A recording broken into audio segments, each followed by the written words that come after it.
Mon moment préféré des ateliers, c'est le montage. C'est vrai que les ateliers d'écriture, c'est passionnant. On est là avec les auteurs, on part de quelques mots, de quelques phrases, il y a une histoire qui se dessine. Ensuite, elle se transforme en scénario. Il y a quelque chose de vraiment magique. Après, il y a le speed du tournage.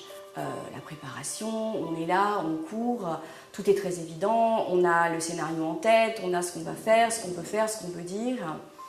Et puis ensuite, il y a ce temps de montage qui est un petit peu une synthèse des deux. Parce qu'à la fois, on va être sur un temps de réécriture, parce que quelque part, le montage, c'est réécrire. Et on va être encore dans cette effervescence du tournage, avec toutes ces images, ces bouts d'images qu'on a. L'extrait qu'on va voir aujourd'hui, c'est un de ces moments de montage qui démarre un petit peu de manière catastrophique. Alors, le montage, hein, c'est toujours dans des salles un petit peu obscures, entre soi, on est là, on peut avoir des grands moments d'éclat de rire, hein, des grands moments de fou rire, mais aussi des grands moments de désespoir. Et le film dont je vais vous parler, donc des arcades, le montage, ça commence par un grand moment de désespoir. Au tournage, tout se passe bien. Le scénario était l'adaptation d'une nouvelle. Alors c'est vrai que dans le cadre d'une nouvelle, l'émotion, la sensation, on vient la créer différemment avec les mots. Avec l'image, c'est complètement différent.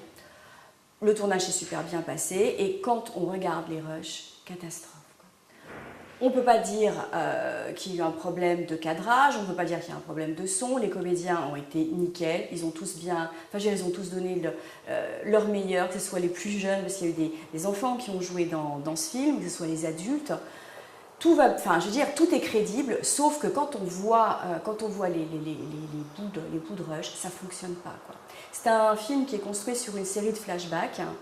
Et ça ne marche pas, on n'y croit pas. Et en fait, on est scotché parce qu'on voit bien que ça ne fonctionne pas et on n'arrive pas forcément à comprendre ce qui ne fonctionne pas. Nous, on est encore, Nicolas et moi, on est encore dans le scénario, on est encore dans le tournage, donc on est encore dans nos évidences et on voit que ça ne va pas, mais on ne voit pas ce qui ne va pas. Et là, on a eu la chance de pouvoir, sur ce film-là, et puis sur d'autres, mais en tout cas sur celui-là, on a eu la chance de pouvoir travailler avec un grand monsieur du montage, Arnaud Petitet, qui lui, avec son œil extérieur, parce qu'il ne connaissait rien du scénario, il n'avait rien vu, lui, il regarde juste l'image, il regarde juste le pré-montage qu'on avait fait avant de peaufiner. Et là, il nous dit, mais c'est évident qu'on n'y croit pas. Après avoir pris quand même le choc, hein, parce que finalement la scénarisation on l'avait validée, donc quelque part c'était un peu un échec. On va tout remettre à plat. On va en quelque sorte redéfinir le film, on va prendre bout après bout et on va tout le reconstruire. Et ça a été quand même un très chouette moment de montage. On a tout posé, on a tout déposé, on a réécrit le film, on l'a remonté différemment et pour un résultat qui du coup est très chouette, quoi. Avec finalement toute cette nostalgie, parce que ce film, il y avait un enjeu important.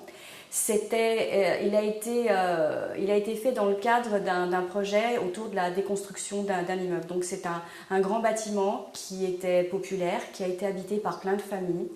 Et ces gens, un jour, on leur a dit qu'il fallait qu'ils s'en aillent.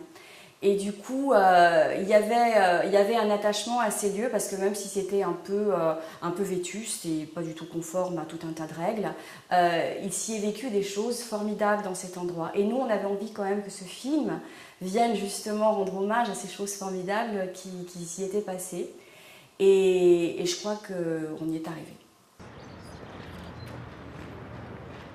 Quand on est venu en France, ton père et moi n'avaient pas grand-chose. J'ai attendu ton frère et on n'avait qu'une chambre pour installer toute la famille. Ici, au moins, il y aura une chambre que pour les filles. J'ai l'impression que cette grossesse ne se finira jamais. Et quand je me dis qu'on va avoir 2 bébés d'un coup. Comment on fait toutes? Avec du courage, de la patience, des moments où tout abandonne et des moments où tout va bien. Je suis heureuse. Je vais pas me plaindre. Maëlle est fantastique avec moi. Et il était aussi ton premier supporter du football. Yes, on a gagné, on a gagné. Allez, Giovanna. Allez. Allez,